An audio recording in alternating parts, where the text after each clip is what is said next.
ভোরের সূর্যোদয় সমুদ্রের পাড়ে বসে উপভোগ করতে খুব ভালো লাগে।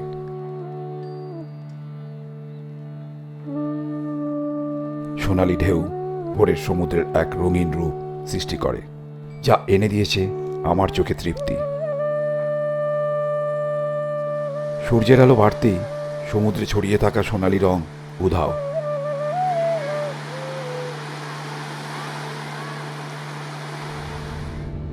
সুতরাং হোটেল থেকে বেরিয়ে পড়লাম সবুজ গ্রাম দেখব বলে। দূরে দেখি খেজুর গাছের ফাঁকে একজন মানুষ দাঁড়িয়ে আছেন। আমি একটু এগিয়ে গেলাম। মানুষটি এসেছে খেজুর রস সংগ্রহ করতে। আমি জানতে পারলাম এই রস সংগ্রহ করে গুড় তৈরি হবে। সুতরাং আমাকে দেখতেই হবে কিভাবে গুড় তৈরি হয়।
এই হচ্ছে গুড় তৈরির জায়গা।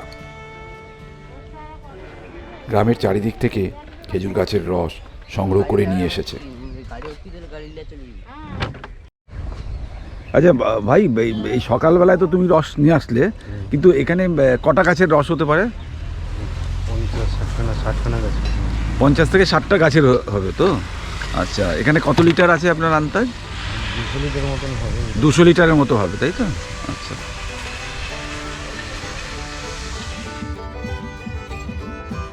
বাঙালিদের শীতের প্রিয় উৎসব পিঠেপুলির উৎসব। এই উৎসবের প্রধান ভূমিকা খেজুরের গুড়। খেজুরের গুড় খেতে যেমন সুস্বাদু, তেমনি শরীরের পক্ষেও ভালো।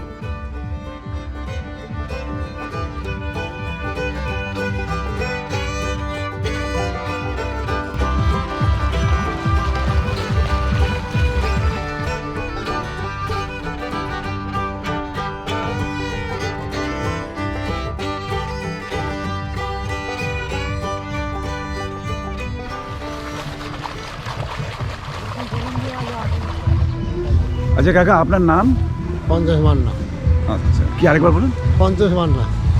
আচ্ছা, তো আপনি এই খেজুরের রস বছরের কোন সময় থেকে শুরু করেন?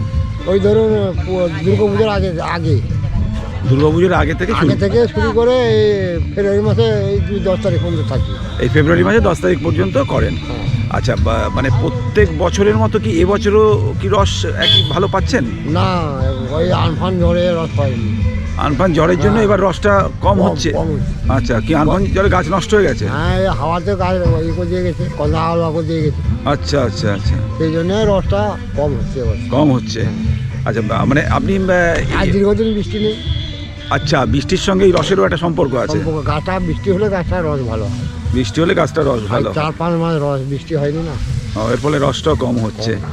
তো এমনি প্রতিদিন কতটা গুড় বেরোয় আপনার এখান থেকে? এই ধরুন 50-60 কিলো। 50-60 কিলো বেরোয়। তার জন্য কতগুলো গাছ আপনাকে ইয়ে করতে? রস এই ধরুন 300 গাছ দেওয়া আছে, 150 করে গাছ কাটা হয়। 150 করে গাছ কাটা হয়।